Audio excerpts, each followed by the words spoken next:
Bienvenidos, bienvenidas a este nuevo capítulo de Rujama Talks. Qué bueno verte, Rubén, de nuevo. ¿Cómo estás? A tope. Esperando que me hagas preguntas para contestarte perfecto. Antes de preguntarte, Rubén, tenemos que agradecer la repercusión que tuvo estos últimos capítulos, sobre todo con Álvaro Cobo, que vamos, yo creo que te han preguntado hasta cuando vas a comer, ¿no? De, oye, este capítulo, Álvaro, este chico es interesante, ¿no? ¿Cómo ha sido eso? Sí, yo creo que ha ayudado a mucha gente a entender lo que hay detrás de una granja avícola, detrás de un negocio.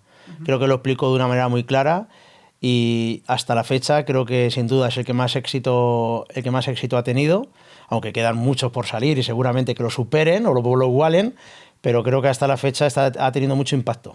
No, desde luego, tener un socio de confianza como es Álvaro, que está ahí también ayudándote en la gestión de la empresa, es de hecho lo que vamos a hablar hoy, de tener un socio. ¿Qué es lo que a ti, bueno, qué es para ti clave cuando buscas a un socio de confianza, a un proveedor de confianza? ¿Qué es lo que a ti realmente dices, hostia, este es el detalle por lo que me ha hecho confiar en esta persona y su empresa? Pues hombre, eso al final te lo va a dar la experiencia del tiempo que tú estés con ese proveedor. Porque también lo que te cuenten sobre ese proveedor, pero sobre todo la experiencia que tú has vivido con ellos. Creo que al final la confianza se transmite al hacer varias transacciones, varias operaciones y que se demuestre que lo que tú pactaste con él, tanto en el papel como verbalmente, se cumple tal cual. Eso al final genera una confianza que es lo que te hace que no cambiemos, porque nosotros no somos de cambiar en Rujamar. Es que además también el sector avícola es un sector muy personal, ¿no? De realmente pues ver a esa persona, cómo es con esa persona, por ejemplo, conocer, ¿no? Quién hay detrás del acuerdo que podáis llegar, ¿no? No sé si coincides conmigo, Rubén. Yo también te veo que tú también eres un poco personal, ¿no? De decir, oye, sí, no. Vamos a vernos. Te doy la razón, Gerard, y te la quito a la vez. Te la doy porque sí que es un sector que es difícil llegar.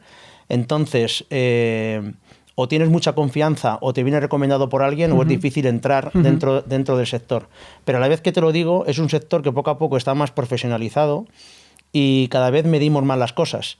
Cuando estaba mi padre de granjero, pues yo me llevaba bien con el que me vendía las pollitas y me engañase o no me engañase porque no contrastaba información con otros, entendíamos que era nuestro proveedor de pollitas de confianza. Hoy en día, con toda la tecnología que tenemos y con la IA que nos ayuda también, pues sabemos medir todo en cada momento. Entonces un proveedor puede ser muy buena persona, muy buen amigo tuyo, pero como los números no te salgan, puerta. Muy bien, Rubén, pues hoy nos acompaña alguien que precisamente sabe lo que hay detrás de una relación de productor, ¿no? Proveedor. Él también ha sido productor, aunque actualmente ocupa un cargo mucho más importante y además lleva muchos años también en el sector. Actualmente ocupa el cargo de director general de Global Layer Genetics del grupo EW y además también está al frente de algunas empresas más influyentes del sector. Así que, Rubén, por favor, dale bienvenida al invitado de hoy. Pues yo, que antes de dar la bienvenida, que le voy a dar inmediatamente, quiero decirle a él, antes de que aparezca aquí en pantalla, que estoy tremendamente orgulloso de que él esté hoy aquí. Estamos, tengo que decirte. Porque estamos todos, porque es alguien de verdad muy influyente o de las personas más influyentes del sector de avicultura de puesta a nivel mundial, y tenerlo yo aquí y encima que sea español, pues es la leche, y encima amigo mío. O sea que es un top. Así que doy la entrada al señor Javier Ramírez. Javier, ven aquí con nosotros. Bienvenido. ¿Qué tal? Gracias. ¿Qué tal? ¿Cómo estás? Pues muy bien, muy bien. Además también, Javier, no eres mucho de hacer podcast, ¿no? O no sé si te gusta, pero vaya, para nosotros es un auténtico placer. No me gusta. No soy mucho porque debe ser que no lo hago bien, pero no me gusta en absoluto. Yo soy más de maratón que de carrera corta. No obstante, a mí me llama un amigo para algo y yo primero digo sí y luego pregunto. Qué bonito, pues. Oye, Javier, vamos a empezar un poco preguntándote. Cuenta un poco acerca del grupo EW, ¿qué papel juega actualmente en el sector avícola? Para la gente que también un poco da el contexto, ¿no? Pues la verdad que tengo que decir que como nombre o como grupo, digamos, es poco conocido porque el grupo como tal no llega al consumidor final. Es más bien, está en la primera parte de la cadena de suministro de los huevos y por tanto pues no es público, digamos, no es muy público. También es verdad que la parte en la que está influyendo el grupo es la parte de desarrollo de selección genética que, dado las características del sector y el efecto multiplicador que tiene nuestra actividad, pues normalmente el productor de huevos a quien conoces al proveedor último, ¿no? Entonces, por eso el grupo como tal no es conocido. Si me dices que cómo influye en el sector, pues también voy a decir que no es muy conocido, porque ni siquiera el productor final, cuando hablamos de nombres más conocidos, como puede ser Lohmann o Highline o HN o Novogen, que son las empresas digamos, del grupo donde yo estoy, pues tampoco son muy conocidas las actividades, porque son actividades de desarrollo y de I+D. En particular, el grupo nuestro, pues tiene ciertos valores y ciertos, digamos, principios que deberían de ser más conocidos, tengo que decir. Tal vez no soy yo el único que no soy bueno en los podcasts, ni me gustan, sino el grupo propiamente dicho. Pero sí estaría bien que se conociera qué es y cómo se hace, y cuáles son los criterios que se siguen a la hora de hacer los desarrollos genéticos y el aprovechamiento financiero que eso tiene, ¿no? Porque es un grupo alemán, es un grupo conservador, es una empresa familiar. Decimos grupo porque es un grupo grande de empresas, pero no grupo de dueños. Y eso les permite hacer algo que les gusta, que es estar en la selección de ellos personalmente. Entonces casi todas las decisiones estratégicas son de largo plazo, no son de corto plazo, no hay ningún objetivo inmediato de recuperación de la rentabilidad de los desarrollos. Decías grupo alemán, pero qué bueno tener español también a un cargo como el tuyo. La verdad es que es un auténtico placer, y más que estés con nosotros. Me decías, ¿no? También tú, Javier, tienes visión global del mundo, no solamente estás aquí en España. Te quería preguntar por el sector avícola español, porque al final, bueno, es donde estamos aquí con Rujamar, y me gustaría que nos contaras un poco qué cosas ves fuera, ¿no? Que a lo mejor se puedan aplicar en España. Por ejemplo, en otros episodios con Rubén, cuando hablábamos de ese cambio en el 17 con la producción libre de jaulas, él me lo contaba, ¿no? Que vienes de un viaje de Alemania, a ver que al final son viajes nutritivos, ¿no? De ver cómo lo hacen en otras partes del mundo. ¿Qué opinas del sector avícola español? ¿Cuál es tu visión? Yo diría que el sector avícola español y el sector avícola alemán, europeo en general, es bastante similar ya. Pero aún así, yo creo que las diferencias están basadas más en diferencias de tipo cultural, ¿no? Más que de desarrollo de empresas. Tú puedes encontrar la misma empresa que tienes en España puntualmente en algún sitio porque alguien la ha exportado allí, y a la inversa. Pero como global, como general, el efecto cultural y de desarrollo económico sí que tiene que ver con las diferencias que pueda haber en los distintos países. Eso, digamos, forma parte de la cultura que es la cultura general de lo que, digamos, el desarrollo cultural de los pueblos y de la gente, y de las posibilidades financieras, económicas y desarrollo global, pero también el cómo se ha entendido la avicultura en algunos sitios y cómo se está entendiendo en otros. Y ahí sí que se están empezando a marcar más diferencias desde el momento en que el avicultor español ha copiado un poco el formato del avicultor estadounidense en cuanto a las búsquedas de economías de escala y grandes núcleos, grandes ahorros de costes por estructuras que son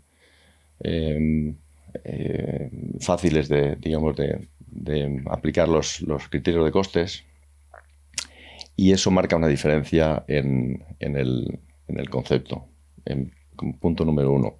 Y punto número dos, que a lo mejor en desarrollo de la conversación sale alguna vez más, punto número dos es el avicultor español tiene al proveedor en el sector en el que yo estoy, ¿verdad? Que es el sector del suministro de gallinas y de genética. Tiene más al avicultor, tiene más al proveedor como un proveedor de un producto final. O sea, yo compro gallinas y pongo huevos, pero nos olvidamos que hay una parte en el centro de eso que se llama producir gallinas, no producir huevos. El avicultor español contra otras culturas de producción de huevos, además de comprar las gallinas, las tiene que hacer. Es como si uno comprara un jarrón para poner en casa y ahí pone flores y lo utiliza, o compra la arcilla. Y compra la arcilla y él modela su propio jarrón.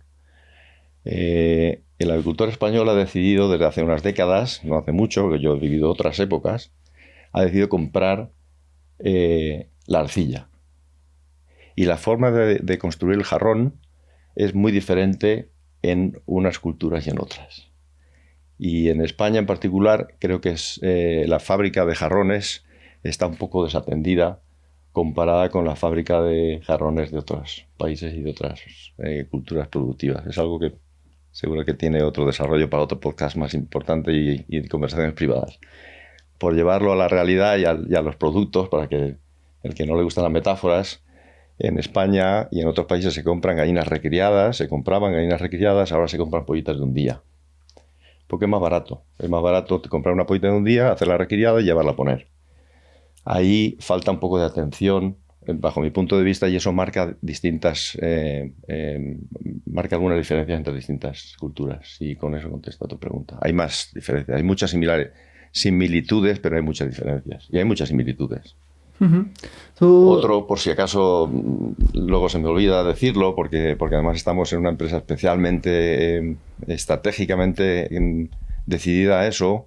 Aquí en España y en algunas industrias avícolas se está aprendiendo a manejar las gallinas fuera de jaula. O sea, se está aprendiendo a sacarlas de la jaula como nuestros padres tenían. Y ahora tenemos que aprender cómo hacer que esas gallinas sean igual de productivas, ¿no? Hay países en el mundo todavía que están aprendiendo a subirlas desde el suelo a las jaulas en 2025. O sea que fíjate si hay diferencias, ¿no? Y el criterio cómo acercarse a ese sector es totalmente diferente. Y se aprende mucho de unos y de otros. Bueno, Rubén, ¿qué opinas? No sé, también un poco también en relación a la pregunta inicial de tu iniciativa de ver modelos de producción de otros países. ¿Tú crees que es un sentimiento que se comparte con otros compañeros tuyos de profesión o es algo más que nace desde ti, Rujamar, de ver un poco lo que hacen otras personas y, oye, ¿por qué no cambiar lo que hacemos y aprender? Bueno, yo, como ya he dicho en otros podcasts, yo aprendí mucho de otros países. O sea, porque cuando yo introduje, o que fui de los primeros, o el primero que aposté por el modelo libre de jaulas aquí en España, no campero y ecológico, sino de modelo cage free, del número 2, pues yo no lo hice porque me dio la ventolera. Yo lo hice porque después de viajes que iba mucho a Holanda, Bélgica, sobre todo a Alemania, pues me di cuenta que este modelo productivo era un modelo productivo que tarde o temprano llegaría aquí a España.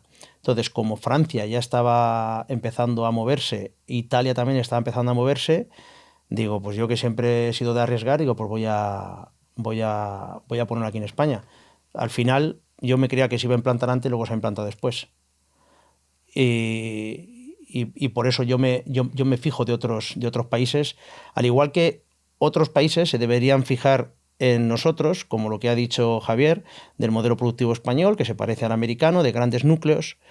Yo no digo de grandes núcleos, pero yo creo que el modelo europeo sí que se podría fijar en nosotros, en, por ejemplo, tener su granjita y la granjita tener también su fábrica de piensos, que no tienen, tener su nave de recría, que tampoco tienen, y que tener su centro de clasificación, que tampoco tienen. Porque el modelo europeo, principalmente, lo que está enfocado es en granjas donde llevan los huevos a un almacén, en un polígono industrial, un almacén, de ahí se clasifica el huevo, ahí están los intermediarios o los brokers que tratan con los supermercados, que hay muy pocos en el país. Ellos son los que le compran a los granjeros, los tratan como granjeros, lo llevan el huevo a estos centros y desde ahí ya los brokers venden a los supermercados. Nosotros el modelo español, que es como el modelo yankee, el modelo americano, creo que es muchísimo más acertado. El que nosotros, por ejemplo, Rujamar, tiene sus fábricas de pienso, tiene su nave de recría, tiene sus 3 modelos productivos, aquí no tenemos jaulas, tenemos nuestro centro de clasificación independiente en cada núcleo y nosotros somos los que vendemos el producto a la gran distribución. Uh-huh. Y ahora estamos con proyectos para hacer plantas de bioetanol o sea, de biometano, o sea, para cerrar totalmente el círculo. O sea, creo que nuestro modelo productivo en eso es más acertado que el europeo. O sea, creo que los europeos tienen que aprender mucho de nosotros, pero yo, o sea, ellos tienen que aprender mucho. O sea, nosotros tenemos que aprender mucho de ellos, pero ellos de nosotros también. Y os tengo que decir, hablando de otros países, al final también este podcast vamos a hablar de actualidad. Esto ya lo sabéis, de otros países que se han fijado en España, porque hemos tenido recientemente, bueno, en los últimos años, compras importantes dentro del sector avícola español y eso, o sea, teniendo a Javier aquí también me gustaría comentarlo, ¿no? Javier, no sé qué opinión tienes tú de eso, de que han habido compras importantes dentro de nuestro país, en el sentido de, por una parte, del atractivo que tiene el sector avícola español o el mercado español, y lo segundo, de cómo va a evolucionar esto, ¿no? Vamos a ver cada vez menos empresas más grandes, vamos a ver, ¿es algo puntual? ¿Qué opinión tienes de eso? Como trato de ser educado, te he dejado que termines la pregunta, pero para que esto no sea una entrevista y sea un diálogo, yo le quería hacer un comentario antes al comentario de Rubén, porque estoy de acuerdo, Rubén, que sí que habría que aprender mucho del modelo y de el emprendimiento que el avicultor en España ha tenido y otros podrían copiarlo. Pero me gustaría remarcar que en algunas de las etapas esas donde tú quieres cerrar el círculo y buscar valor añadido, yo cuando hablamos de pienso o cuando hablamos de valor añadido en huevos o en algunos otros, o el bioetanol o la energía o las fuentes renovables,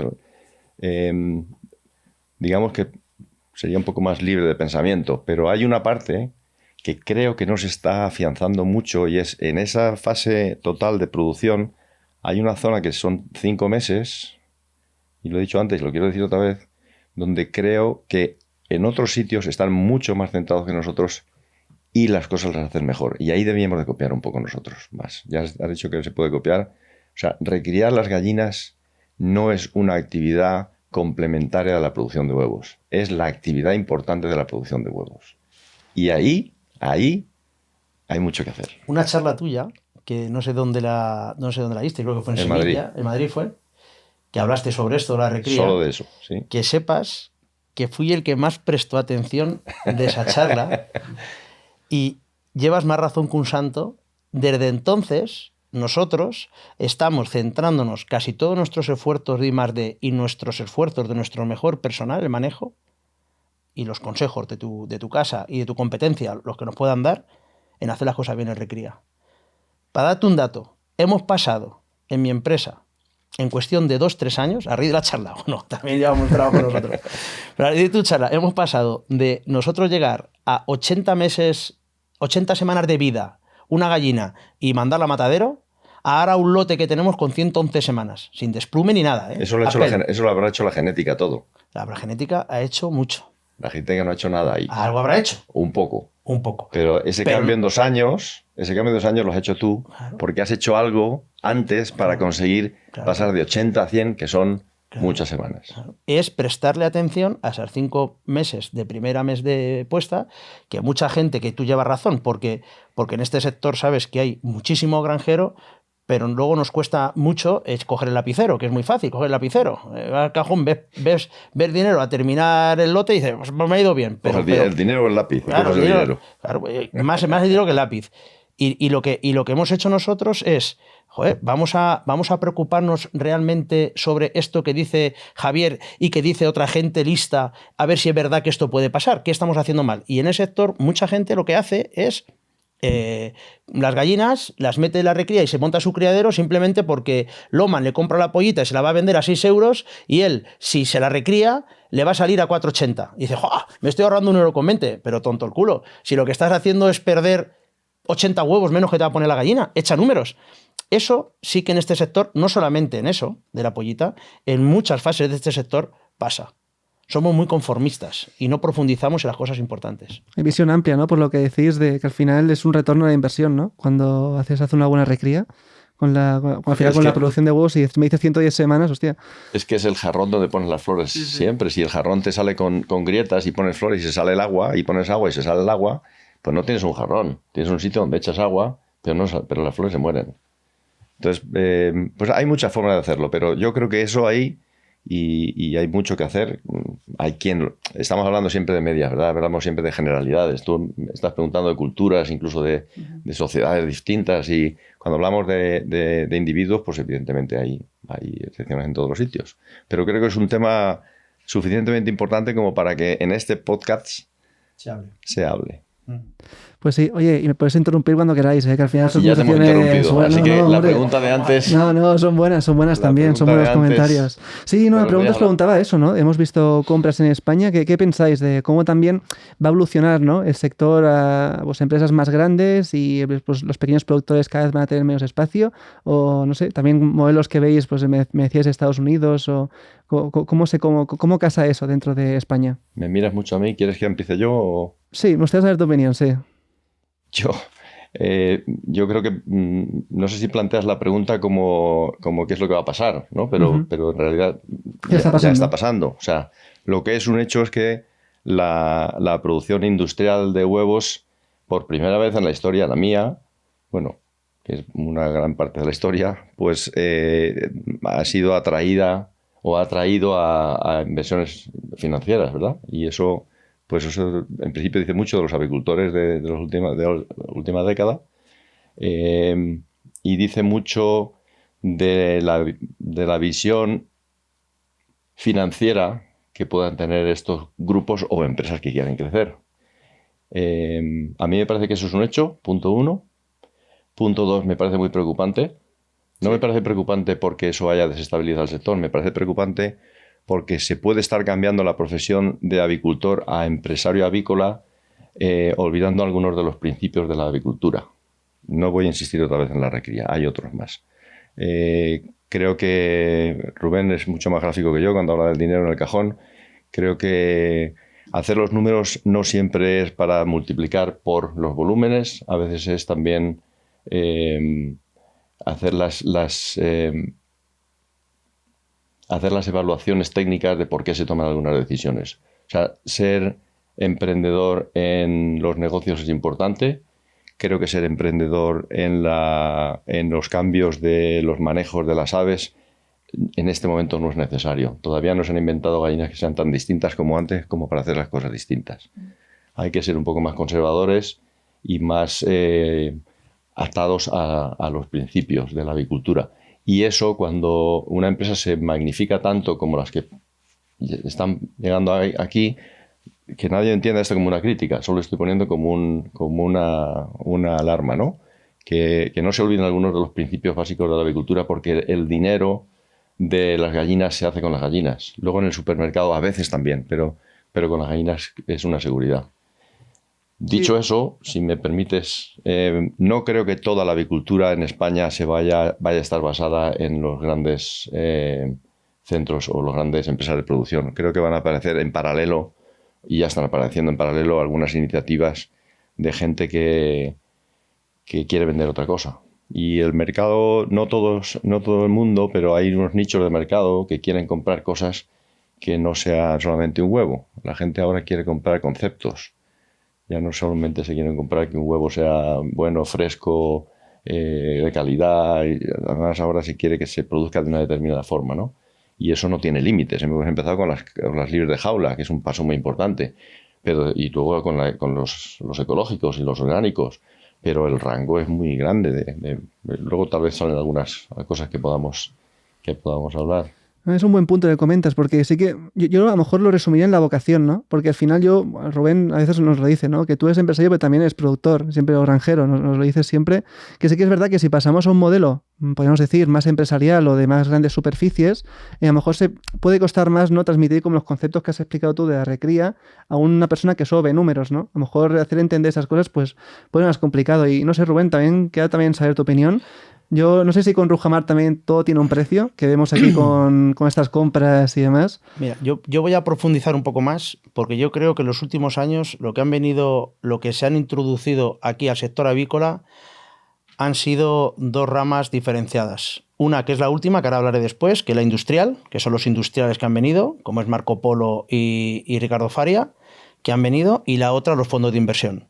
Con respecto a los fondos de inversión que han venido, que yo he estado con uno 3 años, sí que es cierto que muchas veces cuando estás con un fondo de inversión donde la visión es cortoplacista y a un determinado tiempo tiene que salir, lo que busca la rentabilidad. Y en un proceso productivo como el que es este tan complejo, no puedes ir a ver de qué manera ganas más en ese corto espacio de tiempo. Esto es un proceso donde tienes que tomar unas medidas y unas pautas y generar y hacer inversiones muchas veces que no genera la rentabilidad esperada. Esto es un sector donde tiene que ser un poquito paso a paso. ¿Qué ha pasado con eso? Que cuando el fondo de inversión que estuvo en Rujamar o el fondo de inversión que estuvo en su día en Dagu se dieron cuenta de que esto es un sector en el que no se trata de llegar, y a ver, no quiero decir esta palabra, pero de llegar y rápidamente generar caja para irte, y cuando esto no funciona así, puede ser que la generes o puede ser que no la generes. Esto es un proceso a largo plazo donde entre medias hay un montón de procesos que son indispensables de hacer, ¿vale? Que eso es lo que Javier ha dicho, lo que es la esencia del granjero, lo que es la granja, lo que es, o no sé si he entendido yo lo que la quiero decir. Se han ido, ya no hay fondos de inversión en España, ¿vale? Y ahora llegan los industriales. Con respecto a los industriales, yo el de Dagu, el de Marco Polo, pues no sé cómo ha ido comprando diferentes granjas, pero lo que sí sé, el de Braseño cuando vino aquí a comprar Dagu, pues ese yo tuve la oportunidad de haberlo comprado yo Dagu antes y que no hubiera venido él.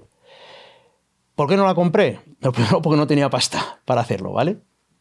No tenía pasta para hacerlo, pero me podía haber buscado la vida. Muchas veces, que eso lo he dicho un montón de veces aquí, el granjero español tiene mucho más mentalidad de granjero que de empresario. Entonces, que no quiero decir que sea malo que hayan venido, porque se han venido para bien, pues bienvenidos sean y se le abrirán las puertas y estaremos aquí abiertos para que vengan ellos y que vengan el que sea. Son uno más. Pero si hubiéramos sido en España más empresarios y menos granjeros, pues a lo mejor pues no hubieran venido gente de fuera.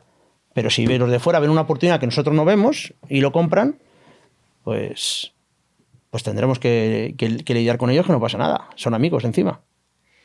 Yo creo que hay una importante diferencia entre los dos grupos, como tú dices, el financiero y el industrial. Pero es que al industrial le gusta mucho ser financiero. Entonces, el riesgo de que vayan copiando los modelos de sacar rentabilidad a base de las economías de escala es peligroso. Creo que es peligroso. Por eso están viniendo a España y no están comprando granjas en Alemania, ¿verdad? Porque no es fácil hacer las economías de escala ni implementarlas. No es fácil, son granjas mucho más diseminadas, los granjeros son más pequeños. Aquí es más fácil. Porque se está buscando una rentabilidad en el fondo que puede comportar algún riesgo. Yo solamente digo esa similitud. La relación proveedor-cliente, por ejemplo, si yo fuera uno de esos empresarios, que tampoco tengo ni el talento ni la capacidad financiera, una de las primeras cosas que haría sería establecer vínculos muy estratégicos y muy potentes con ciertos proveedores. Y no empezar con como tengo más capacidad de compra, tengo más capacidad de negociación. Y parece que sea el punto número 1 del día. El punto número 1 del día se llama: yo estoy aquí haciendo una empresa grande, creo que el título o el moto de este podcast es ese, ¿no? Es el cómo elegir a los proveedores y los partners, ¿verdad? Pues creo que ahí deberían de trabajar un poco más, especialmente cuando son industriales que no son de aquí. Tú hablas porque sabes. Yo hablo porque tengo opiniones personales solo, porque estas son opiniones personales. Pero tú me conoces de hace mucho tiempo y tu gente, yo creo que lo que es nuestra empresa, no llegamos a ser esto monstruo, porque nosotros nos quedamos siendo millones de gallinas, aunque esta la estamos creciendo. Yo en mi caso, a ver, a lo mejor luego me crezco y me dice, mira, el gilipollas lo que dijo. Yo en mi caso tengo bien claro que los proveedores van conmigo de la mano siempre. De hecho, todos mis proveedores de toda la vida son los que siguen conmigo. Pero tú sabes que yo no hablo de ti. Pero sí lo sé. Hablamos de cómo está estructurándose. Pero que se puede ser. Yo no soy un grande de estos con 40 millones de gallinas, nosotros tenemos 2 de momento, vamos a duplicar, si Dios quiere. Yo tengo muy claro, y créeme que yo me considero más empresario que granjero. Yo tengo muy claro que si tú no cuidas al que te hace el jarrón y tú no cuidas al que toda la vida te ha acompañado y que ha ido contigo, estás muerto. No olvides nunca tus orígenes. Tú ganas 10, pero no pueden ser 9,5 para ti. Tienes que repartir los 10, tú te quedas 2 y los otros 8 los repartes en tu gente para que tu gente esté contenta, porque eso al final te hace producir mejor. Si no haces eso, como tú dices, al final te cargas la gallina del huevo de oro y... Ordeñar la vaca. Ordeñar la vaca. Oye, Javi, te quiero preguntar, ¿qué opinas de Rubén, de Rujamar? Porque al final, a ver, joder, es una empresa que ha apostado mucho y le ha salido bien, realmente. O sea, yo con Rubén, pues ya lo conozco un poco más. Al final, pues grabé el vídeo de cómo se recompuso después del incendio, cómo pasó la producción en 2017. O sea, es un tío... A ver, la verdad es que este es nuestro podcast con 2 cojones, lo podemos decir. Entonces, oye, ¿qué opinión tienes? Porque por lo que veo, os conocéis bastante. ¿Qué opinas? No nos conocemos suficiente como para que yo te emita una opinión así en 2 minutos de lo que opino de Rubén. Pero porque Rubén tiene unas características especiales. O sea, Rubén por definición es un disruptivo, y utiliza sus iniciativas para hacer cosas en la empresa, que es una cosa arriesgada, ¿no? Y nunca le ha tenido miedo al riesgo. Y ha tomado caminos de ir y de venir que no conozco a mucha gente que tome caminos de ir y venir. Eso quiere decir que es analítico y en el corto plazo, porque 3 años es un plazo muy corto, pues ha sido capaz de decir, hice esto, lo hice bien, ahora hago otra cosa y es totalmente lo contrario. Innovador en todo. Este es un claro ejemplo, ¿eh? A mucha gente le gustaría tener y poder utilizar este tipo de inquietud de estar frente al público, ¿no? Porque es más fácil estar frente al público cuando no eres disruptivo. Y es alguien que tiene una línea trazada por la historia y Rubén no. Rubén ha tenido varias etapas, algunas se le han forzado, otras las ha forzado él y de momento le está funcionando muy bien y de hecho pues como él dice, pues se rodea de muchos amigos. Amigos, amigos de la empresa, proveedores y muchas comas más. Y eso pues solo hace que en el círculo general de la opinión que uno tiene de alguien, pues yo tengo una gran estima por él. Porque Rubén y yo no nos hemos sentado nunca en una mesa a negociar nada. No. Nunca. Sí que hemos estado a punto, que hemos hablado, pero lo que es sentarnos, no. Está bien. Muchas gracias, Javier. Oye, pues, y Javier, ahora también te quiero preguntar a ti, porque yo también, porque ahora también con el podcast me he documentado un poco para conocer más sobre tu persona y has tenido una trayectoria amplia en el sector. Empezaste con La Granja, ¿no? Ya estás en el puesto que hemos comentado antes. En este camino has tomado posiciones muy importantes y de gran responsabilidad. No sé si también porque, aprovechando que tengo también a 2 personas que bueno, lleváis como al mando, ¿no? Muchas personas, empresas importantes. ¿Has tomado una decisión importante que te gustaría compartir o una decisión dura que recuerdes? No sé si te gustaría compartirlo. Primero te matizo la pregunta, si no te importa, porque yo no me puedo comparar con Rubén en ese sentido, ¿eh? Quiero decir, no puedo comparar contigo. Yo desde, y esta tal vez fue una decisión que podría traer aquí. Yo desde muy joven ya decidí que no iba a ser empresario. Y esa es una decisión importante, ¿verdad? Y eso te desmarca mucho de las capacidades que puedas tener. Puedes tener otras capacidades diferentes, pero no son comparables. Con lo cual dice, bueno, pues 2 que están en el mismo, no, pues no estamos en el mismo. O sea, hay gente que lleva muchos más dolor de cabeza a la cama por la noche y tiene muchas cosas más que dirimir arriesgando su propio patrimonio, y su propia identidad incluso, ¿no? Entonces, desde ese punto de vista no somos iguales, pero no me voy a escapar de la pregunta en la que me preguntas por las decisiones importantes. Mira, pues me acaba de salir una así, sin pensarlo, porque muchos de mis amigos y compañeros generacionales, y amigos todavía, y Rubén podría ser uno, Rubén es mucho más joven que yo, pero podría haber sido parte de su familia quien se comparara conmigo, estábamos a la misma edad, en la misma hora, con los mismos padres en la granja, ¿verdad? Y otros que tenemos cerca de aquí y más lejos de aquí siguen y han seguido el negocio de los padres. Yo no lo hice así, ¿verdad?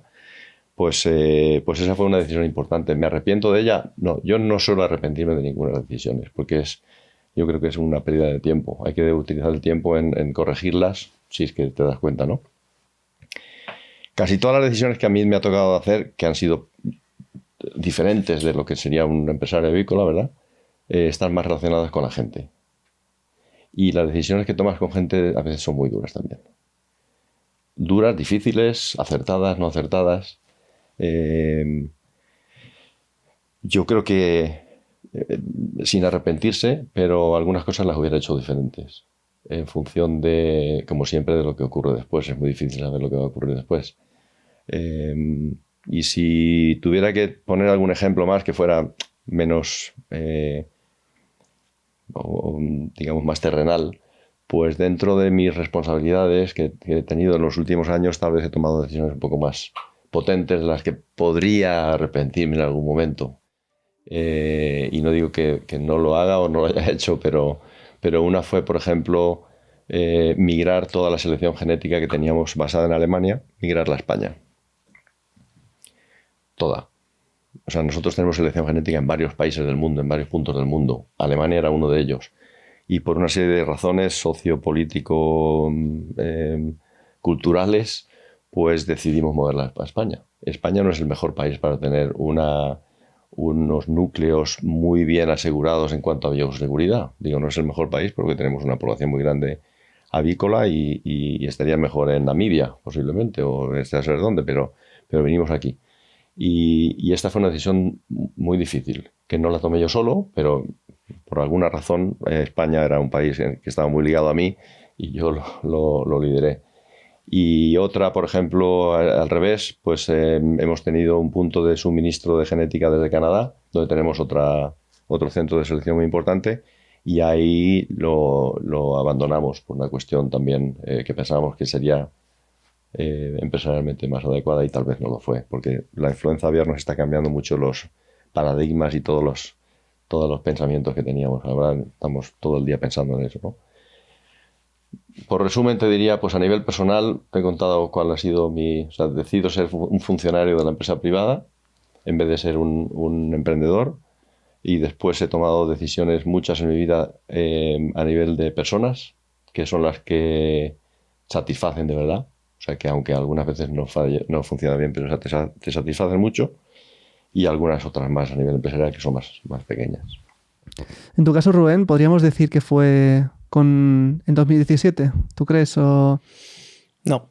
Para mí, a nivel personal, que más cambió mi vida, a nivel personal, sin lugar a dudas, fue el 3 de agosto de 2002, cuando falleció mi hermano, que yo estaba estudiando INEF, terminaba la carrera, me quedaban 2 asignaturas para septiembre, y yo el día ese, que estaba mi hermano en cuerpo presente, mi padre se acercó a hablar conmigo, iba con mi tío, su anterior socio, que se separaron 3 años atrás, por historias que pasan entre familias, entre hermanos, en fin. Y vino a hablar conmigo y me dijo dice, hijo, que he pensado para que tú continúes con tus estudios y tu carrera, pues que se va a venir el tío otra vez a casa y vamos a seguir otra vez con la granja. Y yo ahí, la verdad que me sorprende hasta ahora, ni me lo pensé ni un segundo, digo, no, papá, digo, yo me vengo aquí contigo y con mis hermanas, con tus hijas y con tu madre, y yo me olvido de mi carrera, que para mí lo más importante es mi familia y el negocio familiar, que entonces no estaba en una época muy boyante. Es a nivel personal, que también es empresarial. Y luego otra que tuve, que ahí sí que fue, yo no sé por qué, tuve que decidir entre seguir con el negocio o mandarlo a tomar por saco, que fue cuando me metí en la granja que tenemos ahora de camperas en San Lices, de Antonio Saura, y me metí en más que pude. Muchas gallinas me las vendisteis vosotros. Vosotros al final no os enterasteis, porque ahora voy a decir por qué, pero voy a decir en qué situación estuve. Pues no se enteró nadie. Yo me metí con esas gallinas, con unos acuerdos que tenían comerciales, en Canarias, en tal cual, y el huevo se desplomó. Yo no tenía ni un duro.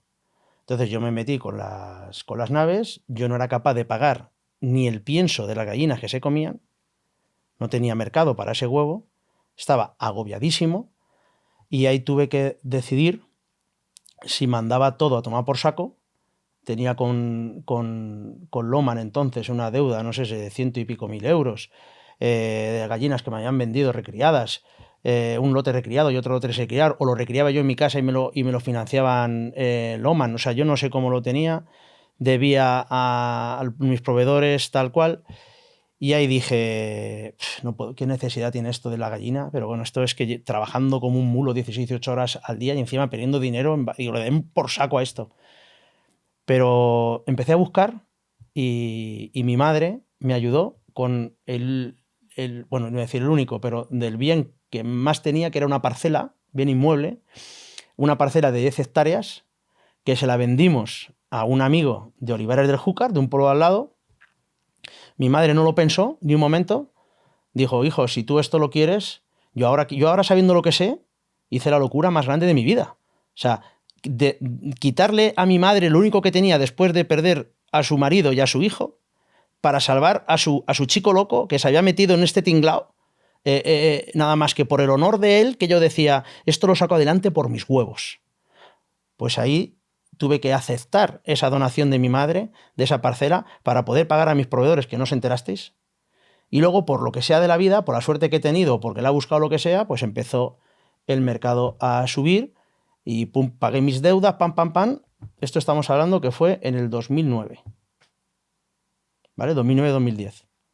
Entonces, para mí esos dos momentos son los que críticos. Luego ha habido menos momentos, lo de libre de jaulas, el incendio, tal, pero los críticos de verdad que transformaron mi vida empresarial y personal fueron esos dos. No, aquí se ve, ¿no? Que es muy duro ser empresario, porque cuando te va bien todo es muy bonito, pero cuando van mal las cosas es como tienes que apretar el cinturón y sacar ante esas situaciones. El mejor que te lo dice eso son los bancos. Los bancos cuando te va bien, da gusto. Señor Martínez, señor Ramírez, pero bueno, ¿cómo no viene usted, por favor, a... Sale el sol, te da un paraguas. ¡Ay, madre mía! Lo que le haga falta. Cuando están bien te va, y cuando las cosas te van mal, pues... La puerta no abre, ¿no? Por lo que sea. Pues mirad, tengo otro tema, no sé cuánto llevamos de tiempo, que creo que bastante, pero me gustaría hablarlo con vosotros, y es sobre el valor de las personas, hablar un poco sobre el Evo y demás. Yo lo primero que os quiero preguntar es por el relevo generacional. Lo hemos tocado muchas veces y demás. No sé si estáis de acuerdo, pero algunas opiniones que salen es que en un futuro podríamos tener bastante migración de otros países y regiones con profesionales formados para no dar cabida a estos huecos que está dejando el sector, porque estamos viendo pues negocios de que no continúa el relevo, estamos viendo también pocas personas realmente formadas que quieran formar parte del sector avícola en España, o al menos esa es mi opinión, no sé si concordaréis. Entonces, empiezo contigo, Javier. ¿Tú qué opinas sobre eso? ¿Crees que veremos migración de otros países con profesionales formados aquí en España? ¿Crees que realmente el relevo generacional es un problema serio que debemos afrontar de alguna manera? ¿Crees que a lo mejor tenemos un problema, no sé, de autoestima, de que la gente no aprecia formar parte del sector avícola, como que está socialmente desprestigiado? ¿Qué opinas sobre eso?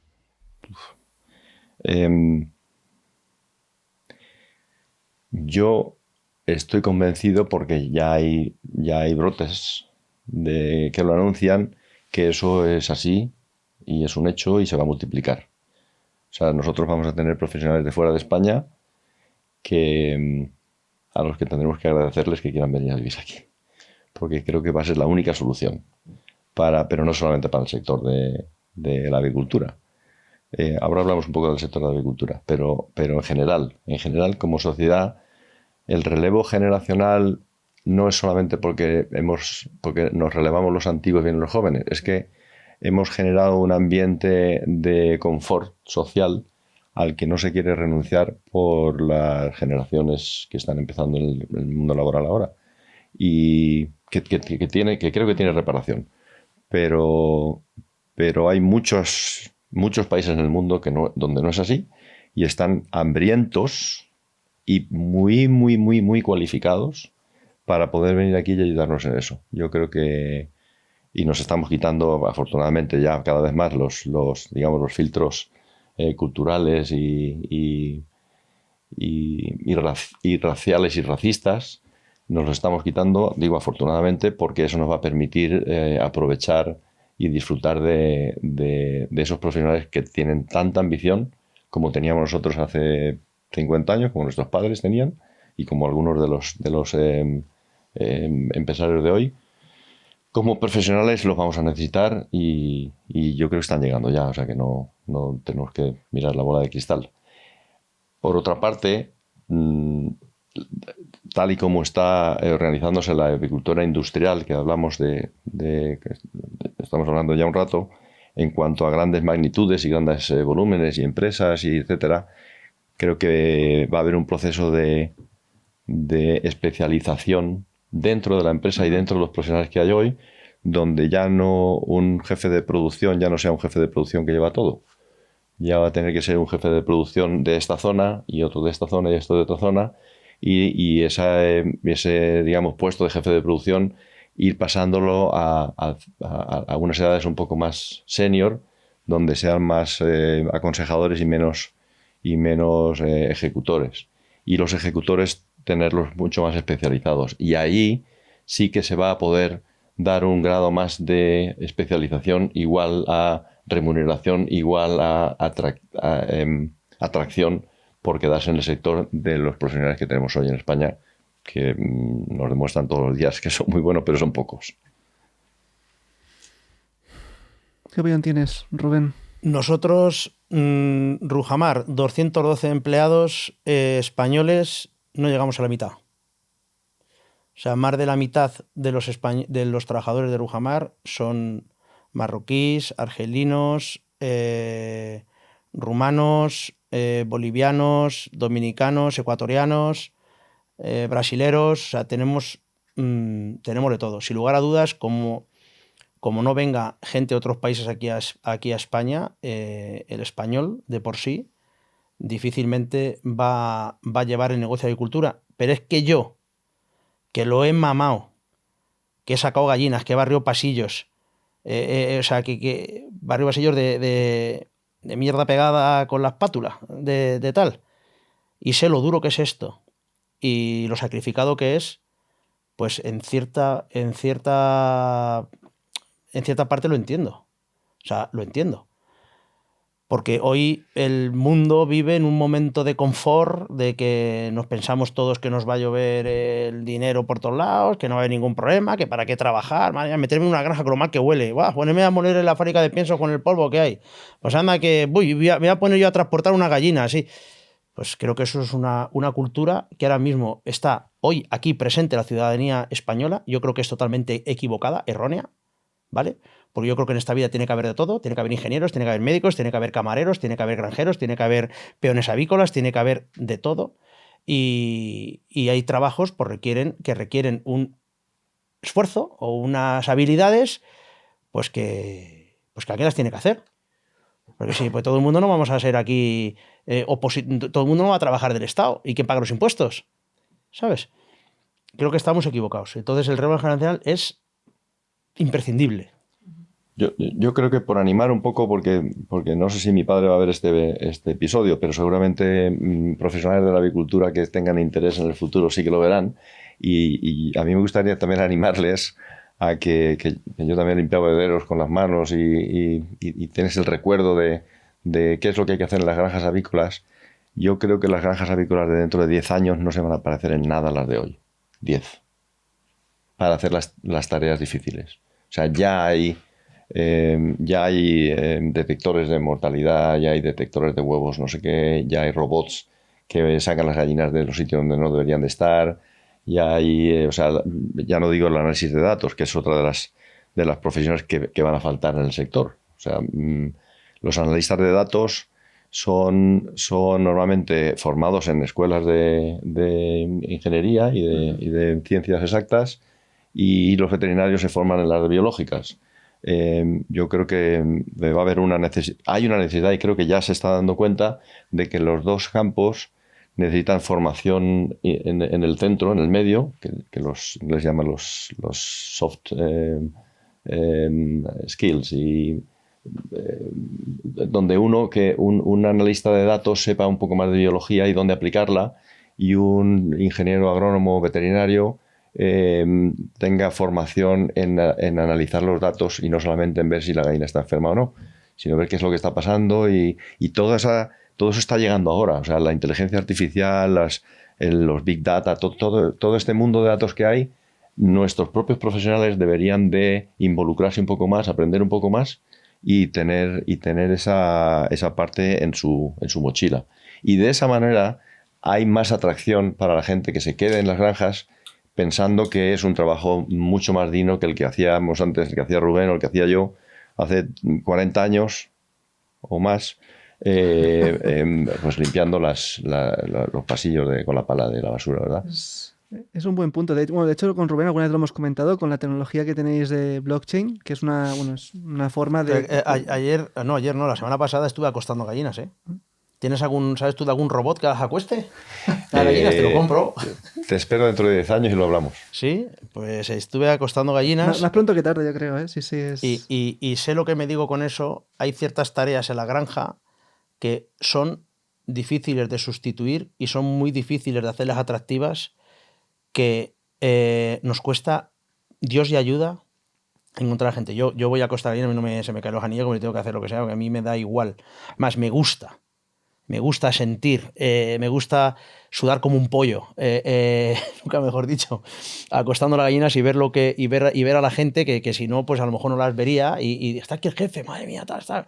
A mí me encanta. Y Rubén, cuando tienes a alguien bueno, o sea, también me comentaba antes Javier, ¿no? Que tenemos que retenerlos. Él comentaba, ¿no? Por la automatización y diferentes cosas que van a entrar dentro del sector, que a lo mejor lo hace más atractivo para determinados perfiles.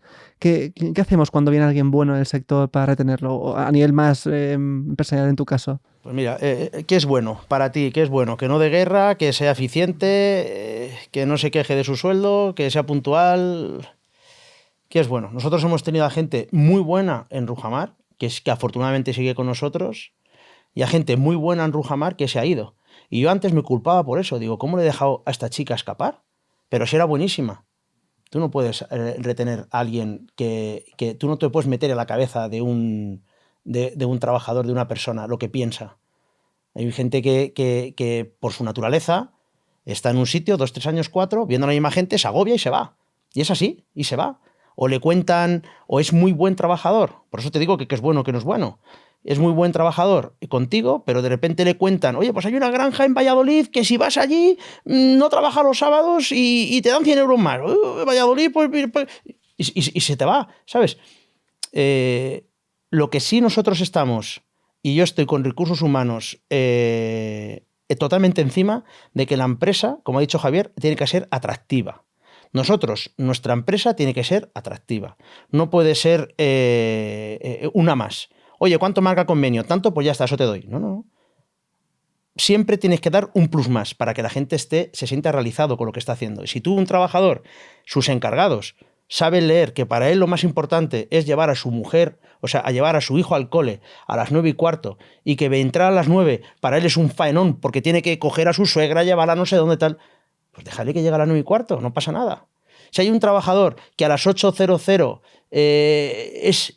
entra y se muere, tiene que llegar a las 8:10, no le sancione, déjalo que entre a las 8:10. O sea, hay que ser flexibles y hay que saber entender. Creo que nosotros tenemos que hacer una labor de no tratar a todo el mundo igual y siempre tiene que haber los puestos intermedios, hablo por mi empresa, los puestos intermedios pues tienen que estar captando el talento ese, y ese talento normalmente es muy bueno en algunas cosas, pero en otras es peor. Pues tienes que sopesarlo en una balanza y llegar y decir, pues en esto es la leche y en esto, joder, qué tío me hace porro. Pero al final me compensa, ahí lo tengo. Pero no obstante, la persona para captarla es muy difícil. Porque tú no te puedes meter en la cabeza de alguien y no sabes lo que está pensando. Y luego tiene su entorno familiar. Y luego tiene su mujer o su marido. Y 1000 cosas que no te puedes... Por eso yo antes me martirizaba. Cuando alguien se me iba bueno, yo decía, pero bueno, ¿pero qué he hecho yo mal? Dios mío, es que le tenía que haber pagado más. Es que me tenía que haber... No. Son que cosas no depende de eso, ¿no? Cosas que pasan y tienes que intentar buscar otra vez. Muy bien, pues ha estado a gusto, ¿no? Javier, ¿cómo... No, pero yo me gustaría saber lo que opina Javier de esto. Me ha hecho un poco la mirada de... No, que tú quieres saber lo que opino de eso, que para eso he venido. No, es que me interesa porque, coño, tú con toda la gente que llevas a tus costillas... Yo creo que en los detalles, Rubén, bueno, estoy totalmente de acuerdo contigo, tengo que decir. Creo que si acaso complementaría con dos factores que las generaciones jóvenes valoran mucho. A mí me gusta mucho hablar con la gente joven. Mucho. Porque me rejuvenece o no sé. Oye, porque aprendo mucho. Ya digo los viejos. No, a mí con los viejos, es verdad. A mí me encanta hablar con la gente mayor. Yo creo que hay dos cosas que la gente joven valora mucho. Una, que es un poco espiritual, y es que me valoren lo que hago. Pero que no me lo valoren puesto en algún sitio, escrito o sea, que me digan si lo estoy haciendo bien, por qué lo estoy haciendo bien, qué bien que lo haces así, qué necesitas para hacerlo mejor. O sea, que se les quiera. Digo que es un poco espiritual porque es una especie como de relaciones personales, ¿no? La lealtad, en nuestras relaciones personales sabemos cómo hacerla y cómo cuidarla. Nuestra sociedad es una sociedad que no es independiente, o sea, tenemos novios, nos casamos, o sea, en la parte personal es fácil lo de la lealtad entenderlo. En la parte profesional es un poco más difícil entenderlo, pero yo creo que aplica igual. A mí me parece que darle a la gente la sensación de que estamos valorando lo que hacen bien, y si no lo hacen bien, preguntarles por qué no lo están haciendo bien y ayudarles, eso a veces es más que los 100 euros de Valladolid. A veces no. Y no sabes individualmente a quién, pero en general ocurre así. Eso es lo primero. Y lo segundo que valoran muchísimo, muchísimo, tal vez lo valoran de una forma egoísta, pero caen en la trampa de la lealtad. La forma egoísta es yo quiero aprender más, porque yo quiero saber más, porque quiero ser mejor y tal vez ser más valorado en algún momento por alguna otra empresa y me paguen más. Y ese egoísmo lo neutraliza inmediatamente la lealtad. Y si tú a tu gente, a la gente joven, le das formación, pero a saco. Formación a saco. Y la formación no solo son cursos del INEM o cursos de saber cuánto es la microbiología o el laboratorio. A veces la formación es una formación en valores, o formación cultural, o formación empresarial en otras culturas. Estamos hablando aquí, antes preguntabas de qué diferencias hay entre los sitios. O sea, no tengo que venir yo aquí a contártelo a un técnico tuyo. Oye, que se vaya 6 meses, o una semana, o un año, o no sé. Pero dar formación a los profesionales es algo que valoran muchísimo las generaciones jóvenes, muchísimo. Ellos no tienen mucho dinero por la situación como está estructurado los salarios y así. Ya sabemos la vida, cómo está hecha la vida.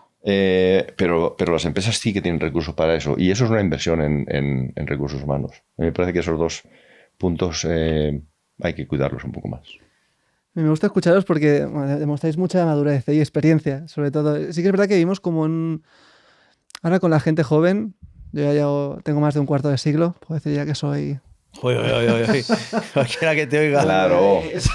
Cachondo. Es una broma, ¿no? Pero muchas veces, también lo hemos comentado también con mi empresa, de el aplauso fácil, de la necesidad también de los jóvenes de sentir que hacen un buen trabajo, porque sí, ¿no? Que ahí apuntabas de explicar el por qué hacen un buen trabajo, el por qué no. Y también los jóvenes, hay una cultura muy rotacional de empresas, ¿no? Que la lealtad es una pena porque está perdiendo, ¿no? Pero es que eso no se genera solo. La lealtad se cuida, la lealtad se trabaja. Pero bueno, me ha gustado escucharos. Y antes de acabar, os quería preguntar, porque creo que hay alguna anécdota de algunas gallinas, ¿no? Algunas primeras gallinas que...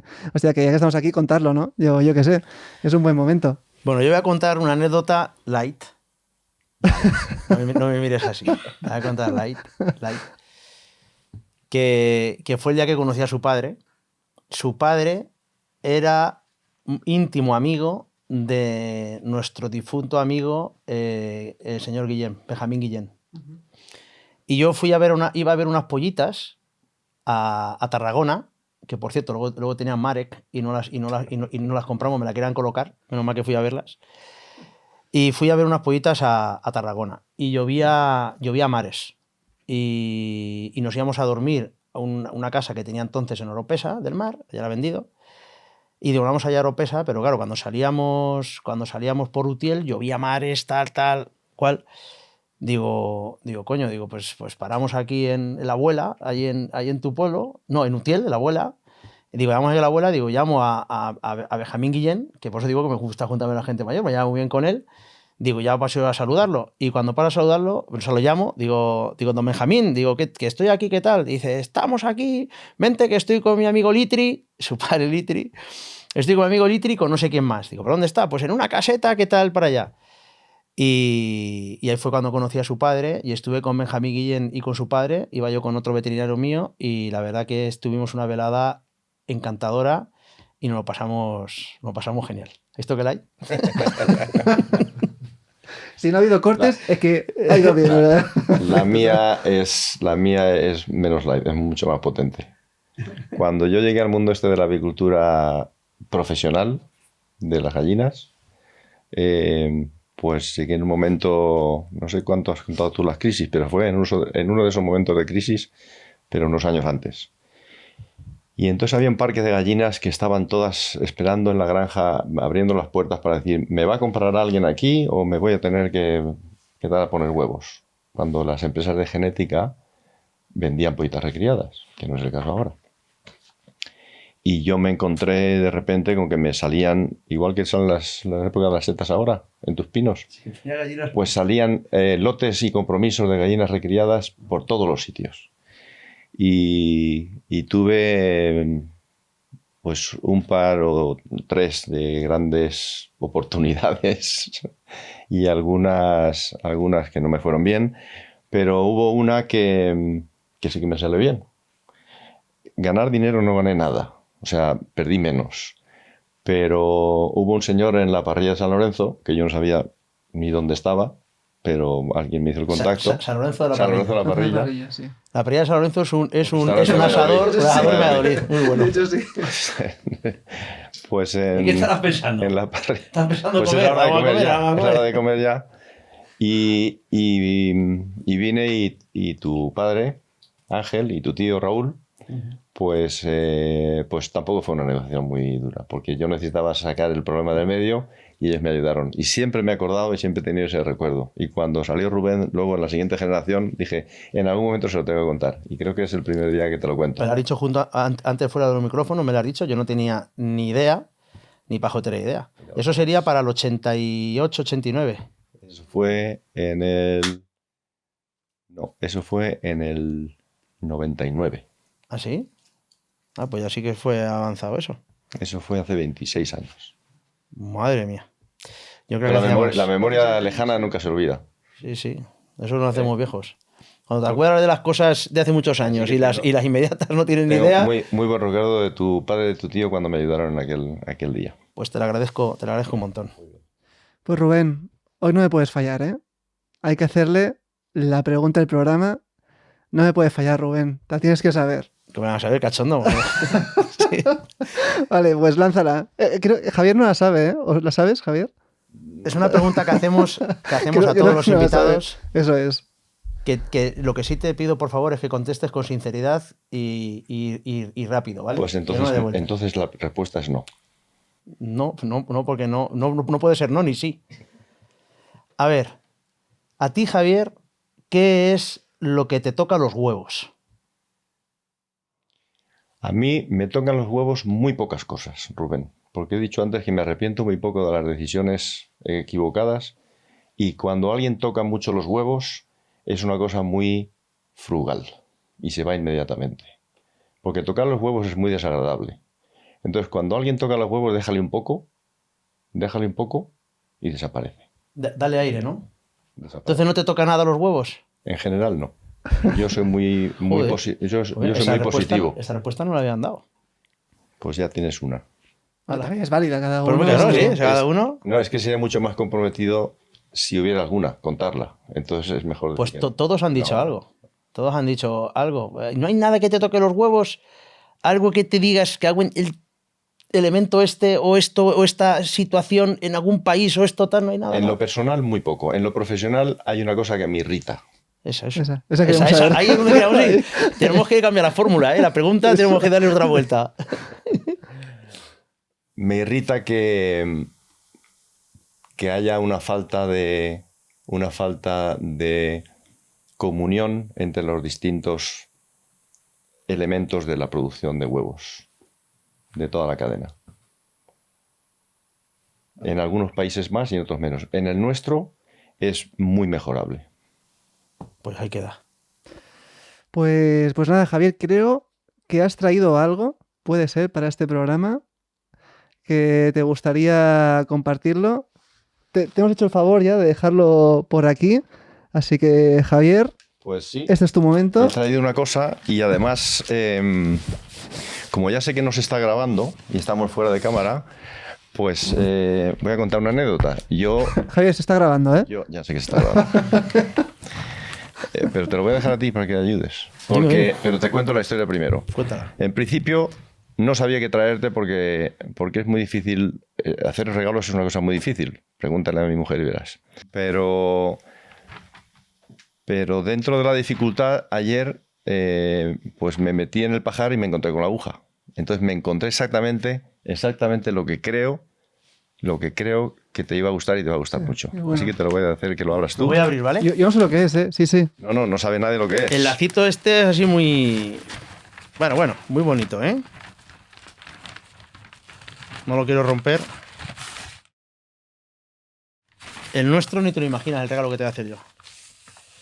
La leche. Esto ya sí lo rompo, ¿no? Rompe. Sí, sí.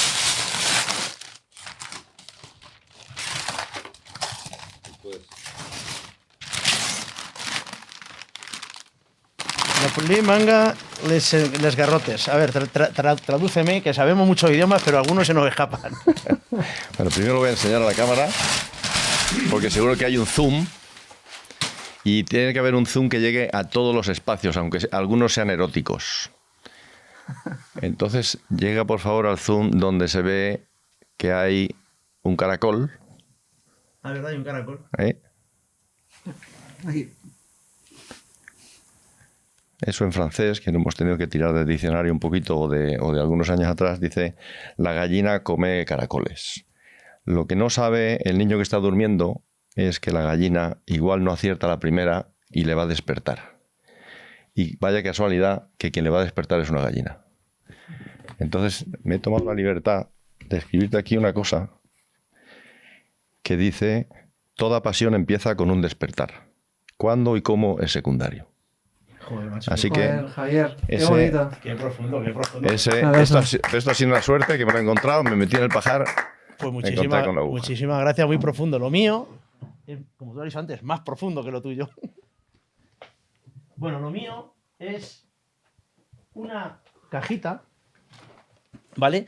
Que aquí en la tapa también tenemos puesto: Dios da sus peores batallas a sus mejores guerreros, que es una cajita que me hacen una asociación de discapacitados que hay en Albacete, que se llama AMIAF, están en el territorio nacional, es la segunda asociación más grande de España, y tiene un centro ocupacional donde hay gente trabajando con ellos, son gente con una discapacidad intelectual elevadísima, y nos han hecho un regalito que lo hacen ellos, lo forman ellos, todo, la caja, la tapa, todo. Si te fijas, esto de aquí es viruta de estuches que les mando, de estos que te cambian las grandes superficies. Ahora no me gusta esto, no me gusta lo otro. Pues los llevamos y nos lo hacen. Y luego una gallina metálica con una base de madera de Rujamar con su cajita. Muy bien. No me digas que no es una cosa Pues profunda. muchísimas gracias, porque es muy profundo. Y como última anécdota te voy a decir que 2 de mis primeros clientes de la avicultura, cuando estaban los piensos, eran 2 granjas de gallinas de discapacitados. En Alicante las 2. Y tengo todavía muchísimos buenos recuerdos de entonces y algunas emociones. Y otra en Lorca. Pues Así nada. que me alegra mucho que tengas esos detalles y iniciativas con este tipo de asociaciones, porque lo merecen. Sí, me dieron Vamos a ayudarles mucho. Me dieron un premio la semana pasada a la Gracias. asociación, un reconocimiento por empresa colaboradora con ellos. La verdad que es un evento que hicieron ahí en Albacete, en el Congreso. No, ¿dónde fue? En el Palacio de los Congresos, espectacular. O sea, estoy muy agradecido con esta asociación y gracias porque sí que, igual que tú cuando trabajabas con ellos, siempre te queda ese recuerdo y los niños, si lo ves, bueno, los niños, sino que no son niños, mayores, cuando lo ves trabajar y están ahí haciendo sus gallinas. Ahora nos hemos quedado sin gallinas porque repartimos un montón a un evento que hicieron en el Conquense, pero ahora que están todos trabajando, que nos hacen falta para otro evento que tenemos, bueno, eso es, yo cuando voy, eso es una ilusión enorme, me Muy encanta. bien.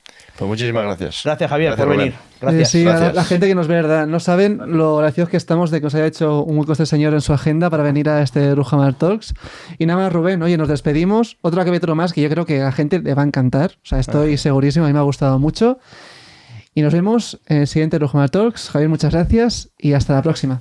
Gracias a vosotros.